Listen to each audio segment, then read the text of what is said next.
Friends, this is रजत। तो जैसे exit polls आ चुके हैं and we know that most probably the BJP led government would be the centre. So therefore question अब हर एक इन्वेस्टर के पास ये है कि भाई पैसा मार्केट में over medium to long term कहाँ आएगा। That is the story irrespective of the fact कि आजकल मार्केट 2000 पॉइंट अप है या 3000 पॉइंट अप है, but for a long term investor अगर पैसा जाना है तो किधर जाएगा। तो हम दो चीजों पे काम करते हैं। पहली बात है, हमें ये तो पता है कि अगर सेम गवर्नमेंट आती है विद फुल मेजोरिटी तो जो पॉलिसी चेंजेस है वो वैसे इंप्लीमेंट होंगी। So therefore, जो bedrock है investments का, that bedrock would be as per the policy initiatives that the government of India is taking.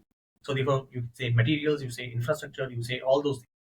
तो अगर हम उस चीज को ज्यादा कॉम्प्लिकेट ना करें और हम उसको ये देखें कि भाई ठीक है चलो, लेट्स टेक सिंपल, मैं इधर उधर पॉलिसी सेक्टोरियल नहीं जाता हूँ, मैं कहता हूँ भाई टॉप पीएसयू स्टॉक्स पकड़ दिया। That is point number one. अब दूसरी चीज over the top of it, अब ये पकड़ो कि अगर एफआईआईज इंडिया में पैसा डाल रहे हैं तो एफआईआईज किन सरकारी कंपनियों में पैसा डाल रहे हैं। सो अगर मेरे को ये देखना है कि स्टॉक मार्केट में पैसा बनाना है और गवर्नमेंट के स्टॉक्स में पैसा बनाना है, तो मैं ये देखूंगा कि एफआईआईज के कौन से चुनिंदा स्टॉक्स हैं। सो देयरफॉर आज हम इस वीडियो में टॉप 10 स्टॉक्स निकालेंगे जो पीएसयूज हैं, लेकिन जिसमें सब्सटैंशियल होल्डिंग्स एफआईआईज की है। तो कितनी होल्डिंग्स है एफआईआईज की, क्या है, तो हम आज इसको एक वीडियो में क्विकली देख लेंगे। तो सबसे पहली बात ये आ जाती है कि एफआईआईज होते क्या है। एफआईआईज को कहा जाता है फाइनेंशियल इंस्टीट्यूशंस, जो आपके इन्वेस्ट करते हैं। अब ये फाइनेंशियल इंस्टीट्यूशंस होते हैं, किस तरह के होते हैं, ये फॉरेन म्यूचुअल फंड्स होते हैं। पहली बात है, ये वो वाले इंस्टीट्यूशंस होते हैं जो कि सेटअप आउटसाइड इंडिया हुए और इंडिया में इन्वेस्ट करते हैं, इसलिए उनको फॉरेन कहा जाता है। तो इसमें आपके म्यूचुअल फंड्स आते हैं, पेंशन फंड्स आते हैं, हेज फंड्स आते हैं। So all those SPVs are there which invest into Indian market. तो ये तो हो गया एफआईआई। दूसरी बात होती है कि पीएसयूज क्या होते हैं। पीएसयूज वो कंपनीज होती हैं जो गवर्नमेंट ऑफ इंडिया ने सेट की होती है फॉर कमर्शियल पर्पज। अब ये आपकी सेंट्रल गवर्नमेंट के थ्रू हो सकती है, स्टेट गवर्नमेंट के थ्रू हो सकती है, अगर हम क्वाजी गवर्नमेंट इंस्टीट्यूशंस की बात करें led by central government. So having said that, अब इसमें चीज ये होती है कि बोर्ड ऑफ डायरेक्टर्स होते हैं पब्लिक सेक्टर एंटरप्राइजेस पे, जो कि इनपुट्स लेते हैं फ्रॉम मिनिस्ट्रीज को और जिनकी जवाबदेही होती है मिनिस्ट्रीज के पास इन टर्म्स ऑफ जो भी पॉलिसी इनिशिएटिव्स वो कंपनी के थ्रू लेते हैं। तो यहाँ तक मोटा मोटा ये है कि भाई ये पीएसयूज हैं which are run by the board of directors, और these are for commercial interest. So this is not, it is a for-profit enterprise of the government of India. And then there are FIIs who look for opportunities in India, and here we are considering FIIs holdings in the public sector space. So सबसे पहला जो stock इसमें आता है वो आता है आपका power grid corporation of India. तो अगर हम आपको ये कहें कि पावर ग्रिड कॉर्पोरेशन के अंदर approximately 30%, yes to be precise 29.82% जो स्टेक है वो फॉरेन इंस्टीट्यूशनल इन्वेस्टर्स का है।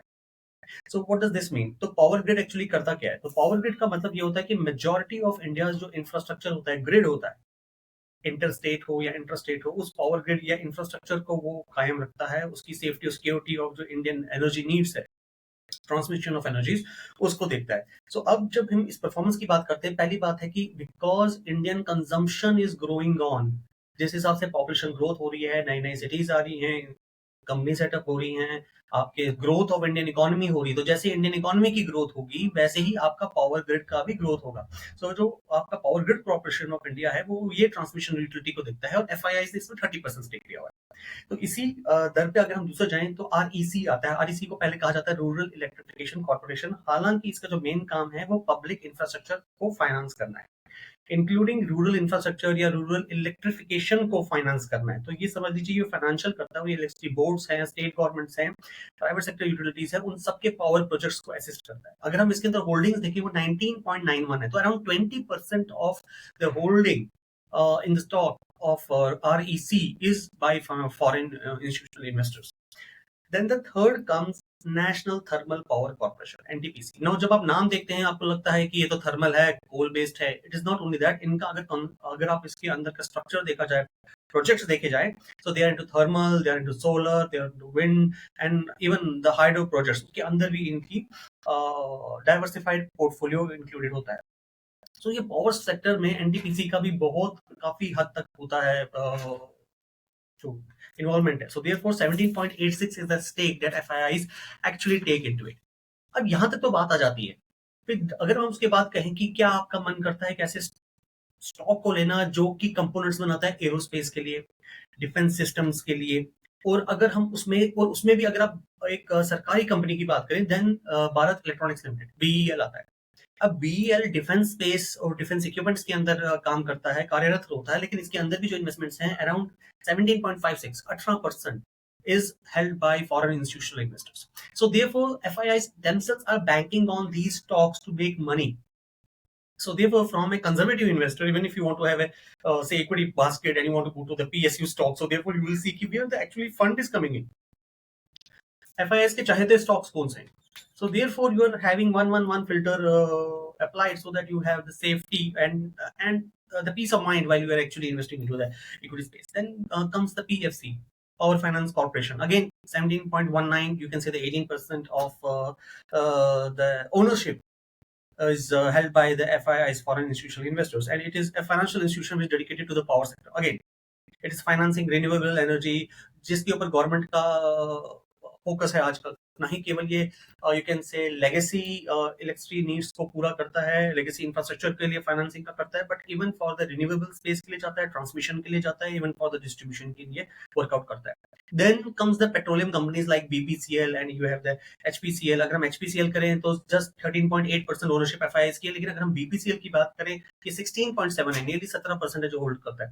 अगर हम भारत पेट्रोलियम की बात करें, हमें पता है ये ऑयल एंड गैस सेक्टर है, ये अपने पेट्रोल पंप चलाते हैं, ऑयल रिफाइनरीज चलाते हैं, फ्यूल स्टेशन चलाते हैं. जहां तक हम HPCL की बात करें, ये these companies act also as the marketing companies. हालांकि ये काफी इंपैक्टेड गवर्नमेंट की पॉलिसी से भी होता है कि जब इलेक्शंस होते हैं they don't let the price of the fuel go up, so इसलिए काफी बार ये उस हिसाब से गवर्नमेंट पॉलिसी से भी ये मैनिपुलेटेड हो जाते हैं stock. So that is the reason why they are not quite favorite about with the retail investors. But again, if you are having the long term view of the your investments and the portfolio, then this can also provide stability and good dividend yield on to your portfolio. Then there's a logistics stocks that's come, and that is the Concor, which is called as the Container Corporation of India Limited, and it is owned around 16.63% by the foreign institutional investors. So again, logistic company hai, transportation hai, terminal operations hai. As the infrastructure grows, the logistics and those needs will eventually grow. And if you are looking for a PSU stock, public sector government stock in the said category, then Concor is the one which you should be looking into.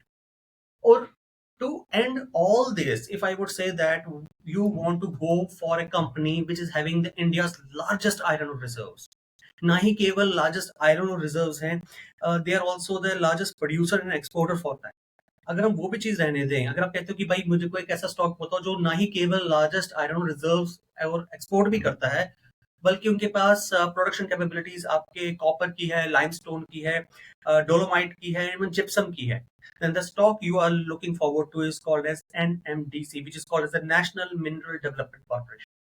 अगर हम stock की बात करें, FII फिर भी इसमें 12.6 around 13% का stake hold करते हैं. सो देयरफॉर अगर मैं इन चीजों की बात करूं, with now elections being back to us now, and if you want to stabilize your portfolio over the longer term, so these are some of the sectors and the stocks within the PSU space, favorite of the FIIs, you can look forward to for exploring investment opportunity. So thank you so much. This is Rajat signing off. Have a great evening.